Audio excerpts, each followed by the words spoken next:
ගොඩක් අයට තියෙන ගැටලුවක් තමයි නීඩල් පොසිෂන් ලිවර් එකෙන් ඉදිකටුව වම් පැත්තට හෝ දකුණු පැත්තට දැම්මහම નિયમિત ස්ථානයට එන්නේ නැති එක. ඒ කියන්නේ අපි නීඩල් පොසිෂන් ලිවර් එකෙන් දකුණු පැත්තට ගත්තොත් ඉදිකටුව එතකොට හරි විදිහට දකුණු පැත්තේ අයිනට ඇවිල්ලා හිටින්නේ නැහැ. එක්කෝ ප්ලේට් එක උඩට ඉදිකටුව එනවා. එහෙම නැත්නම් ටිකක් මැද්දට වෙන්න හිටිනවා. එහෙම නැත්නම් වම් පැත්තට දැම්මහම වම් පැත්තේදීත් ඉදිකටුව එක්ක ප්ලේට් එකකට යනවා. එහෙම නැත්නම් මැද්දට වෙලා හිටිනවා. ඒ වගේම නීඩල් පොසිෂන් ලිවර් එක මැද්දට ගත්තාම මේ විදිහට මැද්දට ගත්තාම ඉදිකටුව නීඩල් ප්ලේට් එකේ සිදුරේ හරි මැද්දෙන් පහළට යන්නේ. ඉතින් ඒක ගැන තමයි අද මම කතා කරන්න යන්නේ. ඉතින් මෙතනදී අපි මේ විදිහට නීඩල් බාර් එක වම් පැත්තට හෝ දකුණට ගත්තාම අපි නීඩල් බාර් එක නීඩල් පොසිෂන් ලිවර් එකෙන් ගන්න පැත්තට බර වෙලා ඉදිකටුව මේ විදිහට දැන් වම් පැත්තට ගත්තොත් නීඩල් එක නීඩල් ප්ලේට් එකේ සිදුරේ වම් පැත්තෙන් පහළට යන්න ඕනේ. ඒ වගේම තමයි දකුණු පැත්තට දැම්මහම දකුණු පැත්තේ අයිනෙන් පහළට යන්න ඕනේ. ඊට අමතරව මැද්දට ගත්තාම හරි මැද්දෙන් පහළට බහින්න ඕනේ. සමහරක් වෙලාවක මේක හරි මැද්දෙන්ම නෙමෙයි පොඩ්ඩක් පැත්තකට බර වෙලා තියෙන්න පුළුවන්. මහාන එකට මේක ගැටලුවක් නෙමෙයි. නමුත් හරියටම නීඩල් එක මිඩල් වෙන්නේ නැත්නම්, ඒ කියන්නේ මැද්දට එන්නේ නැත්නම් අපිට ඇති වෙන ගැටලුව තමයි වමට හෝ දකුණට යනකොට නීඩල් ප්ලේට් එක උඩට ඇවිල්ලා නීඩල් ඩැමේජ් වෙන්න පුළුවන්. ඉතින් එතනදී අපිට දැන් මේ ගැටලුව තවත් ලොකුවටම බලපාන වෙලාවක් තියෙනවා. ඒක තමයි සික්සැක් මහනකොට සික්සැක් කරන වෙලාවට ඉදිකටුව නියම වෙලාවට ඉහළ එමත් නියම වෙලාවට පහතට ගමන් කරන එකක් වෙන්නේ නැති එක. අපි නීඩල් පොසිෂන් ලිවර් එක මැද්දේ තියලා ඉදිකටුව පහළට ඉහළට ගන්නකොට හරි මැද්දෙන් පහළට ගිහලා ඉහළට එනවා. එතකොට අපි සික්සැක් වලට දැම්මහම වම් පැත්තෙන් පහළට ගිහාම ෆීඩොග් එක යට තියද්දි ඉහළට ඉදිකටුව ඇවිල්ලා ෆීඩොග් එක ප්ලේට් එකේ ඉහළ මට්ටමට එනකොට ඒ අවස්ථාවේදීත් ඉදිකටුව තියෙන්න ඕනේ වම් පැත්තේ. ඒ වගේම තමයි ඉදිකටුව සම්පූර්ණයෙන් ඉහළ ඇවිල්ලා පහළට යනකොට ඉදිකටුව ෆීඩොග් එක ප්ලේට් එක ඇතුළට ගිලෙන වෙලාවට ඉදිකටුවේ තුඩ හරියටම දකුණු පැත්තට ඇවිල්ලා තියෙන්න ඕනේ. මේක හරියටම දකුණු පැත්තට නොවුණා වුණත් ඉදිකටුව වදින්න නැතුව ප්ලේට් එකේ ඉදිකටුව වදින්න නැතුව නියම විදිහට යන්න ඕන වගේම තමයි ෆීඩොග් එක ඉහළ එන්න කලින් ඉදිකටුව දකුණු පැත්තට හෝ වම් පැත්තට හෝ යනවනම් එතකොටත් වැරදි. ඉතින් අපිට මේක හදාගන්න පුළුවන් තැන තමයි ඩිස් ට්‍රැක් එක. එහෙම නැත්නම් අපි කියන්නේ ඩිස් හෝල්ඩර් එක කියලා. එතනින් අපිට මේක ඇඩ්ජස්ට් කරන්න පුළුවන්. ඉතින් මම දැන් පෙන්නන්නම් ඕගොල්ලන්ට ඒක ඇඩ්ජස්ට් කරන්නේ කොහොමද සහ හදිසියේ හරි ඩිස් ට්‍රැක් එක හරි ඩිස් හෝල්ඩර් එක හරි කැඩිලා තියෙනවා නම් ඒක මාරු කරගන්න ගන්නෙ කොහොමද කියලා.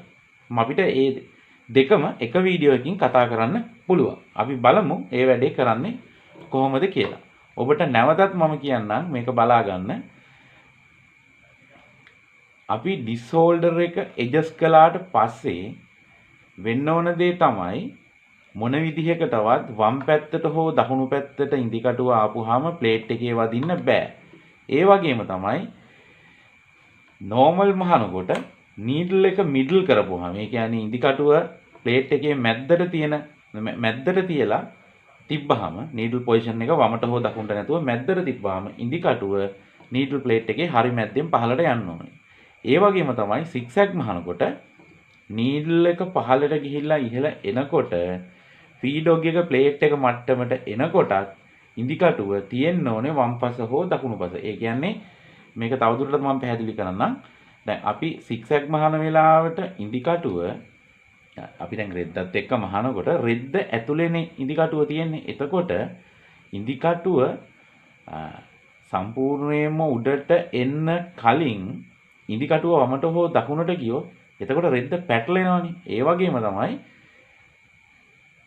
ෆීඩොග් එක උඩට එනකොට ඒ වෙලාවේදී ෆීඩොග් එක උඩට ඇවිල්ලා රෙද්ද පිටිපස්සට ගමන් කරන්න කලින් ඉදිකටුව මැද්දට ආවොත් එතකොටත් පැටලෙන්න බලනවා. ඒකෙදි වෙන්නේ මැහුම් සික්සැක් හරියට නීට් වෙන්නේ නැහැ. ඒ කියන්නේ සික්සැක් මහනකොට වම් පැති ඉඳන් දකුණු පැත්තට හෝ දකුණු පැති ඉඳන් වම් පැත්තට ඉදිකටුව යන්න ඕනේ. සම්පූර්ණයෙන්ම ඉදිකටුව උඩට ඇවිල්ලා ෆීඩොග් එක පිටිපස්සට යන්න පටන් ගත්තට පස්සේ අන්න ඒක තමයි අපි දැන් මේ නිවැරදි විදිහට හදාගන්න යන්නේ. මේකට ඉතින් සික්සැක් ටයිමින් කියලා කියන්නත් පුළුවන්.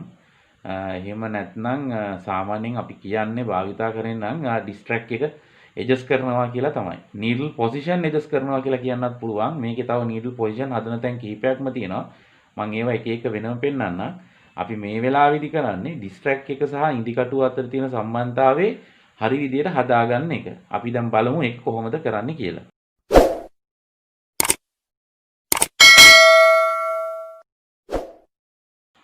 අපි ඉස්සෙල්ලාම බලමු අපිට ඩිස්ට්‍රැක්ට් එක මොන හරි දෙයකට ගලවන්න ඕන වුණොත් ගලවගන්නේ කොහොමද කියලා.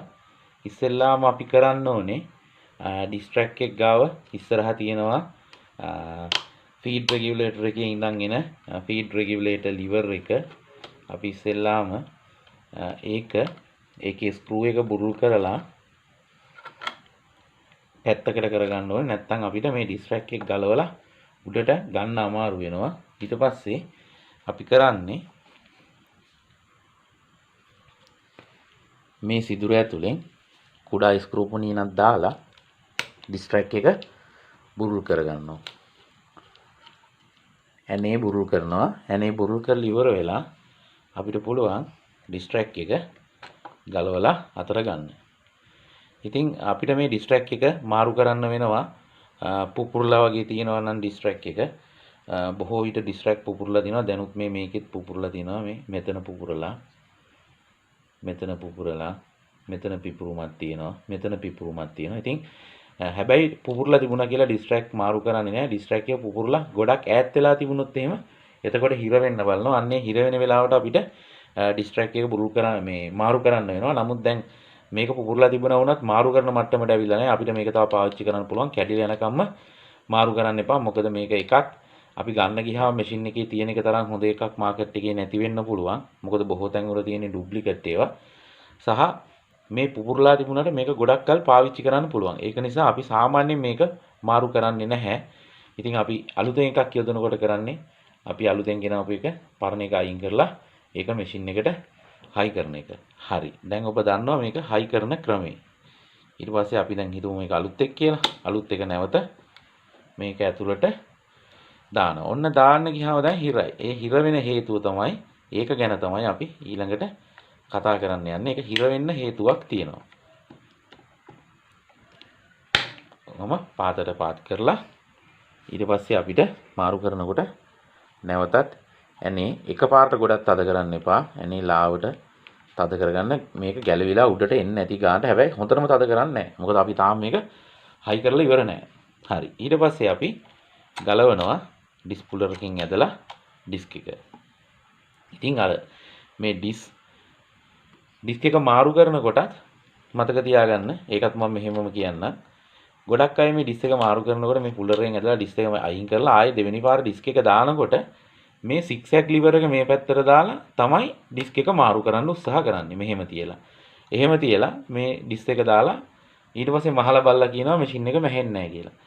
ඉතින් ඩිස්ක් එක හරියට වැටලා නැහැ. ඩිස්ක් එක හරියට වැටෙන්න නම් මේක මෙහෙම වැටෙන්න ඕනේ. ඒක වෙන්න නම් අපි සික්සැක් ලිවර් එක වම් පැත්තට දාලා තමයි ඩිස්ක් එක මාරු කරන්න ඕනේ. එතකොට අපි සික්සැක් ලිවර් එක දකුණට දාපු ගමන් හරියට සෙට් වෙනවා සික්සැක් ඩිස්ක් එකට. එතකොට තමයි හරියට මැහෙන්නේ. හරි.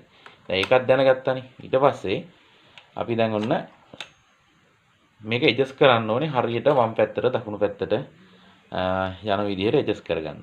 එතකොට ඉස්සෙල්ලා මේකේ තියෙනවා ඇඩ්ජස්ට්මන්ට් දෙකක්. පළවෙනි ඇඩ්ජස්ට්මන්ට් එක මම පෙන්නන්න. අපි ගලව ගන්නවා පුලර් එක මෙහෙම තියද්දි පුලර් එකේ යට මේ කම්බි දෙකෙන් අල්ලලා යට කෑලි දෙකෙන් අල්ලලා ඈඩ් කරලා උඩට ගත්තාම පුලර් එක ගැලවෙනවා. ඊට පස්සේ මම ඔබට ඉස්සෙල්ලා කිව්වනේ මේ ඇනේ අනවශ්‍ය විදිහට දැන් තද කරන්න එපා. අපිට මෙතන තව වැඩක් තියෙනවා කියලා. ඒක බුරුල් කරා. ඊට පස්සේ අපි දානවා ඩිස්ක් එක. ඩිස්ක් එක දාලා අපි බලනවා මේ තියෙනවනේ මේ ඇන දෙක. මෙන්න මේ ඇන දෙක බුරුල් කරාම මේ ඩිස් හෝල්ඩර් එක අපිට මේ වමට සහ දකුණට ගන්න පුළුවන්.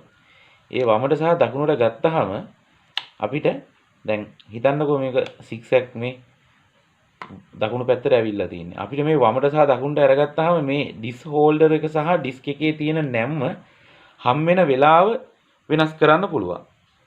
එතකොට මම අර කලින් ඔබට කිව්ව ඉන්දිකටුව පහළ ගිහිල්ලා ඉහළ එනකොට නියම වෙලාවේදී කියන්නේ අපි දැන් මේ තියෙන්නේ මේක දැන් දකුණට වැටලා තියෙන්නේ. දකුණට වැටලා කියන්නේ දැන් මේ ඩිස්ක් එකේ උස තැනට සෙට් වෙලා කියන්නේ ඩිස් එකේ උස තැනට ඩිස් පලෝවර් එක සෙට් වෙලා කියන්නේ හැම ඒ වෙලාවට ඉන්දිකටුව තියෙන්නේ දකුණු පැත්තේ.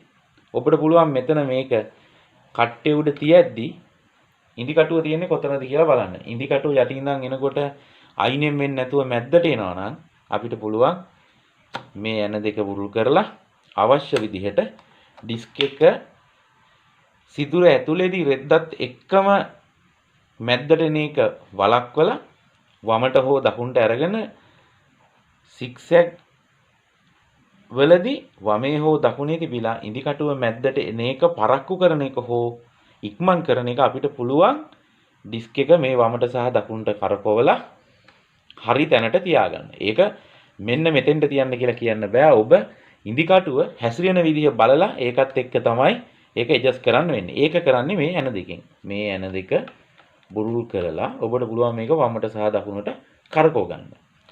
ඒක එකක්. අනිත් එක තමයි දැන් මම හිතන්නේ ඔබට තේරෙන්නේ නැති 6ක් වැඩ කරනකොට ඉන්දිකටුව හරි විදිහට ඇඩ්ජස්ට් කරගන්නේ කොහොමද කියන එක තේරෙනවා. ඊට පස්සේ තව දෙයක් තියෙනවා මෙතන. මේ ඩිස්ට්‍රැක්ට් එක මාරු කරාම හෝ ඩිස්ට්‍රැක්ට් එක කැරකිලා නම් ඩිස්ට්‍රැක්ට් එක ඈත් වෙලා නම් ප්‍රසාරණය වෙලා නම් ඔබට මැෂින් එක කරකවනකොට දැනෙයි තදක්. සමහරක් කරන මැෂින් එක පා ගන්න බෑ තදයි. ඒකට හේතුව තමයි මේ ඩිස්ට්‍රැක්ට් එක තද වෙලා තියෙන එක. එතකොට අපිට පුළුවන් අපි මේ ඇණය බුරුල් කරලා ඊට පස්සේ මේ ඩිස්ට්‍රැක්ට් එකේ ෂාෆ්ට් එකේ තියෙන කට් එක ඒ කට් එක කරකවලා මේක ඇසන්ටික් මේ ෂාෆ්ට් එක ඇසන්ටික් ෂාෆ්ට් එකක්. ඒ කියන්නේ එක පැත්තකට බර වෙලා තමයි ෂාෆ්ට් එක නිෂ්පාදනය කරනකොට එක පැත්තකට බර කරලා තමයි හදලා දෙන්නේ. මේක හරියට මැදි සෙන්ටර් නෑ. එතකොට අපිට මෙතන ස්ක්‍රූපු නියනක් දාලා ඔබට පේනවා ඇති මේ ඩිස්ට්‍රැක්ට් එකේ ප්ලේ වෙනවා පේනවා ඇති. වමට සහ දකුණට යනවා. මෙන්න මෙතනිනුත් මූලික වශයෙන් අපිට පුළුවන් ඉන්දිකටුව වමට සහ දකුණට ගන්න. ඒ කියන්නේ ඔබ මේක දකුණු පැත්තට ෂාෆ්ට් එක කරකවුවොත් ඉන්දිකට්ට දකුණු පැත්තට යනවා. ඒ වගේම තමයි වම් පැත්තට යනවා. ඒ වගේම තමයි මේක මැද්දට ආපුවාම මේ මේන් ෂාෆ්ට් එකත් එක්කනේ සම්බන්ධ වෙන්නේ ඩිස්ට්‍රැක්ට් එක. ඩිස්ට්‍රැක්ට් එකේ වීල් එක මේන් ෂාෆ්ට් එකේ තියෙන කට්ටයත් එක්ක මේකට වීල් එකක් නෙමෙයි එතන ෂාෆ්ට් එකේ තියෙන්නේ. ෂාෆ්ට් එකේම ගෲ එකක් කපලා තියෙන්නේ, දැති හාරලා තියෙන්නේ. ඒක තමයි සෙට් වෙන්නේ. එතකොට මේක දකුණට ගන්නකොට දකුණු පැත්තට ඉන්දිකටුව බර වෙනවා. වම් පැත්තට ගන්නකොට වමට බර වෙනවා වගේම තමයි මේක මැද්දට ගත්තාම මේන් ෂාෆ්ට් එකෙන් උපරිම ඈතට ගිහිල්ලා හිටින්නේ. එතකොට ඔබට අල්ලලා මේක බලපුවාම තේරෙනවා ප්ලේ එකක්. මෙන්න මෙහෙම ප්ලේ එකක් තියෙන්න ඕනේ. මේ ප්ලේ එක තිබුණ නැත්නම් මැෂින් එක හිරයි. ඒ වගේම තමයි මේ ප්ලේ එක තියෙන ගමන් ඔබ බලන්න ඕනේ මේක ඉන්දිකටුව දකුණට හෝ වමට බර වැඩිද කියලා බලලා වමට බර වැඩි නම් දකුණට බර වැඩි නම් ඒ අවශ්‍ය තැනට හරියටම මේක ඉන්දිකටුව මිඩල් එකට දාලා ඒ කියන්නේ මැද්දේ පොසිෂන් එකේ ඉන්දිකටුව තියලා අපි සික්සැග් එකකට දාලා ඩිස්ක් එකක් දාලා ඇඩ්ජස්ට් කරලා බලනවා. මෙහෙම ඩිස්ක් එකක් දාලා සික්සැග් දාලා නීඩල් පොසිෂන් එක මිඩල් කරලා තියලා අපි බලනවා දකුණට ගත්තාම වදිනවද වමට ගත්තාම වදිනවද. ඊට පස්සේ මේකේ ප්ලේ එකක් තියනවාද. ඒ කියන්නේ අපි හරියට දැන් ඔන්න වමට දකුණට බලලා දකුණට වදින්නෙත් නැහැ. හරි. වමට වදින්නෙත් නැහැ. හරි. ඒක බැලුවා. බලලා ඊට පස්සේ බලනවා මේකේ ප්ලේ එක තියනවාද කියලා.